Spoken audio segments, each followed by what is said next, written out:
दोस्त, क्रिकेट में कमबैक की कहानियां हमने बहुत देखी हैं। कोई चोट से उबरकर लौटा है, कोई खराब फॉर्म के अंधेरे को तोड़कर फिर से रोशनी में आया है। लेकिन लगातार लगभग 2.5 साल तक T20 अंतर्राष्ट्रीय क्रिकेट से बाहर रहने के बाद सीधे भारत का संभावित नया T20 कप्तान बनने की दौड़ में शामिल हो जाना, दोस्त, ये कोई साधारण वापसी की कहानी नहीं है। ये ऐसी लड़ाई की कहानी है जहां एक क्रिकेटर को बार बार सवालों का सामना करना पड़ा, बार बार नजरअंदाज किया गया, लेकिन आखिरकार अपने बल्ले और नेतृत्व से उसने सभी को जवाब दे दिया। जी हां दोस्त, हम बात कर रहे हैं श्रेयस अय्यर की।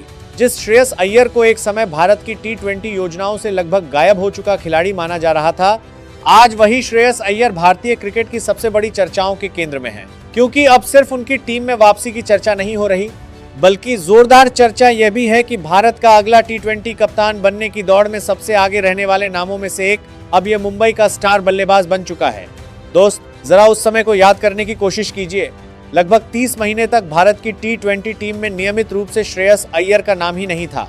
नए नए खिलाड़ियों को मौके मिल रहे थे, नए चेहरे सामने आ रहे थे और बहुत से लोगों ने मान लिया था कि T20 फॉर्मेट में शायद अय्यर का अध्याय लगभग खत्म हो चुका है। कई लोगों को लगा कि वह शायद कभी भी भारत की T20 योजनाओं का महत्वपूर्ण हिस्सा नहीं बन पाएंगे। लेकिन बड़े खिलाड़ियों की एक खासियत होती है, रोशनी बुझ जाने पर वे खो नहीं जाते, बल्कि और ज्यादा मजबूत होकर वापसी करने की तैयारी करते हैं। और श्रेयस अय्यर ने बिल्कुल वही किया। उन्होंने किसी विवाद में खुद को नहीं उलझाया, कोई शिकायत नहीं की, कोई बहाना भी नहीं बनाया, बल्कि अपना पूरा ध्यान मैदान पर प्रदर्शन करने में लगा दिया। आलोचनाओं का जवाब उन्होंने माइक्रोफोन से नहीं बल्कि अपने बल्ले से दिया और उस मेहनत का परिणाम हमने IPL के मंच पर देखा।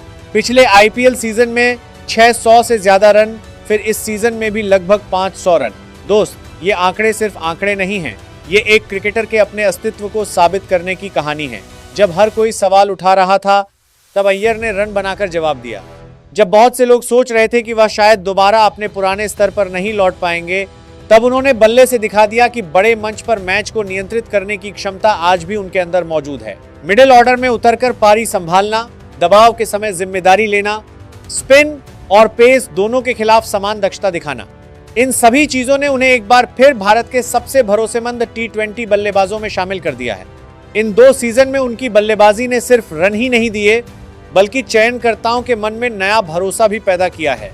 लेकिन दोस्त, सिर्फ बल्लेबाजी की वजह से श्रेयस अय्यर यहां तक नहीं पहुंचे हैं। उनकी कप्तानी ने भी उन्हें एक अलग ऊंचाई पर पहुंचा दिया है। पंजाब किंग्स जैसी युवा और अपेक्षाकृत अनुभवहीन टीम को जिस तरह उन्होंने संभाला है, उसने क्रिकेट विशेषज्ञों का ध्यान अपनी ओर खींचा है। एक कप्तान सिर्फ टॉस करने के लिए मैदान पर नहीं उतरता, बल्कि वह टीम के भीतर विश्वास पैदा करता है, खिलाड़ियों को साहस देता है, मुश्किल परिस्थितियों में फैसले लेता है और पूरी टीम की मानसिकता बदल देता है। और अय्यर ने बिल्कुल यही काम किया है। उनकी कप्तानी में पंजाब किंग्स के ड्रेसिंग रूम में जो आत्मविश्वास दिखाई दिया, वह पूरे टूर्नामेंट के दौरान साफ नजर आया।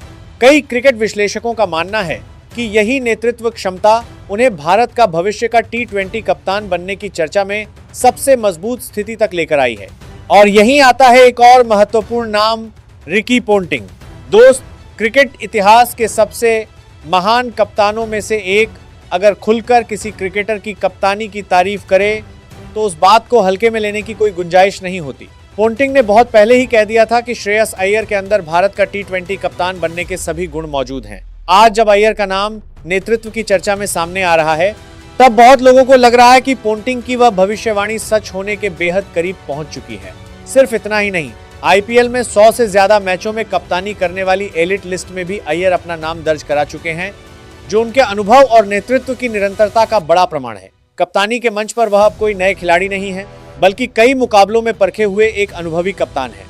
दोस्त, स्थिति और भी ज्यादा दिलचस्प हो गई है, क्योंकि रिपोर्ट्स के मुताबिक भारतीय टीम के मुख्य कोच गौतम गंभीर भी कथित तौर पर अय्यर के साथ काम करने में दिलचस्पी रखते हैं। कोलकाता नाइट राइडर्स में उनका पेशेवर रिश्ता सफल रहा था और अब अगर सच में अय्यर को नेतृत्व की जिम्मेदारी मिलती है, तो अगले T20 विश्व कप से लेकर 2028 लॉस एंजलिस ओलंपिक तक भारत के व्हाइट बॉल क्रिकेट में एक नए अध्याय की शुरुआत हो सकती है। क्योंकि भारत इस समय ऐसे नेता की तलाश में है जो सिर्फ मैच ही न जिताए, बल्कि आने वाले कई वर्षों के लिए एक मजबूत टीम भी तैयार कर सके। और दोस्त, इस पूरी कहानी का एक दूसरा पहलू भी है। सूर्यकुमार यादव का हालिया फॉर्म बहुत ज्यादा उत्साहजनक नहीं रहा था। अंतर्राष्ट्रीय क्रिकेट से लेकर घरेलू क्रिकेट तक रन जैसे उनके बल्ले से उस तरह नहीं निकल रहे थे। इसलिए कप्तानी के सवाल पर नए सिरे से सोचने का मौका बन गया है। और ठीक उसी जगह पर श्रेयस अय्यर अपने प्रदर्शन और नेतृत्व के दम पर चर्चा के केंद्र में आ गए हैं। हालांकि एक बात बिल्कुल साफ है, अभी तक कोई आधिकारिक घोषणा नहीं हुई है, लेकिन जिस तरह हालात आगे बढ़ रहे हैं, जिस तरह उनके नाम को लेकर चर्चा तेज हो रही है, उसे देखते हुए भारतीय क्रिकेट की अगली बड़ी जिम्मेदारी श्रेयस अय्यर के कंधों पर आ सकती है, ऐसा माना जा रहा है। अब सबसे बड़ा सवाल आप लोगों से, क्या आप मानते हैं कि श्रेयस अय्यर भारत के अगले T20 कप्तान बनने के लिए सही विकल्प हैं, या फिर आपके हिसाब से किसी और के हाथों में नेतृत्व होना चाहिए? और लगभग 30 महीने के T20 वनवास के बाद इस अविश्वसनीय वापसी को क्या भारतीय क्रिकेट के सबसे बेहतरीन कमबैक में से एक कहा जा सकता है? अपनी बहुमूल्य राय नीचे कमेंट करके जरूर बताइए। वीडियो पसंद आए तो ज्यादा से ज्यादा शेयर कीजिए, लाइक कीजिए और क्रिकेट की हर महत्वपूर्ण और ताजा खबर के लिए चैनल को सब्सक्राइब करना बिल्कुल मत भूलिए। धन्यवाद।